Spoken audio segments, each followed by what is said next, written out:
नमस्कार दोस्तों, मैं आज आपके लिए लेके आई हूँ पौष शुक्ल पक्ष पुत्रदा एकादशी। युधिष्ठिर ने पूछा, हे भगवान कृपा कर यह बतलाइए कि पौष शुक्ल एकादशी का क्या नाम है, उसकी विधि क्या है और इसमें कौन से देवता की पूजा की जाती है। भगवान श्री कृष्ण बोले, हे राजन, इस एकादशी का नाम पुत्रदा एकादशी है। इसमें भी नारायण भगवान की पूजा की जाती है। तीनों लोकों में पुत्रदा एकादशी के व्रत के समान कोई और दूसरा व्रत नहीं है। इसके पुण्य से मनुष्य तपस्वी, विद्वान और लक्ष्मीवान होता है। अब मैं तुम्हें इसकी कथा कहता हूँ, ध्यान पूर्वक सुनो।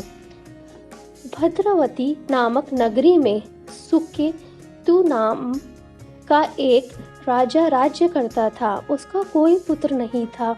उसकी स्त्री का नाम शव्या था।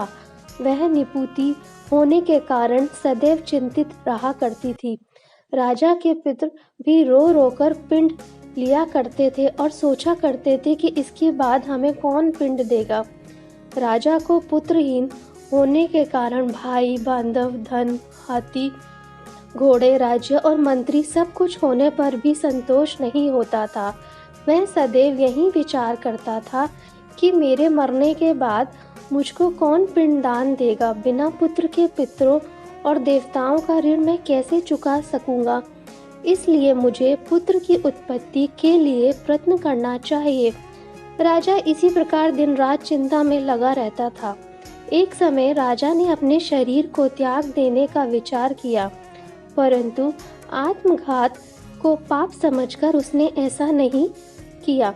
परंतु एक दिन राजा ऐसा ही विचार करता हुआ अपने घोड़ों पर चढ़कर वन को चल दिया और पक्षियों व वृक्षों को देखने लगा। उसने सोचा कि वन में मृग, सुअर, सिंह, बंदर, सर्प आदि सब भ्रमण कर रहे हैं। हाथी अपने बच्चों और हथनियों के साथ घूम रहा है।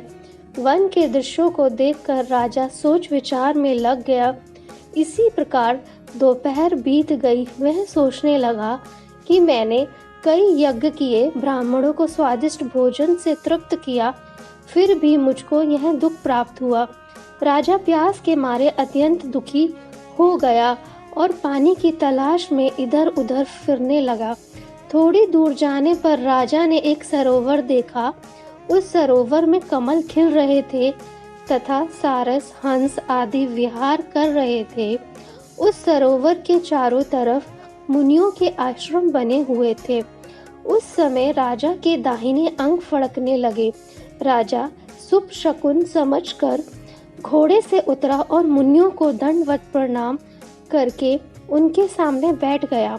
राजा को देखकर मुनियों ने कहा, हे राजन, हम तुमसे अत्यंत प्रसन्न हैं, अपनी इच्छा कहो। राजा ने उनसे पूछा, महाराज आप कौन हैं और किस लिए यहाँ आए हैं, यह कहिए। मुनि बोले, हे राजन, आज संतान देने वाली पुत्रदा एकादशी है। हम लोग विश्व देव और इस सरोवर पर स्नान करने आए हैं। इस संसार पर राजा कहने लगे कि महाराज मेरी भी कोई संतान नहीं है।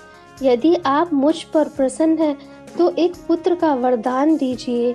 मुनि बोले, हे राजन, आज पुत्रदा एकादशी है, आप इसका व्रत करें। भगवान की कृपा से अवश्य ही आपके पुत्र होगा।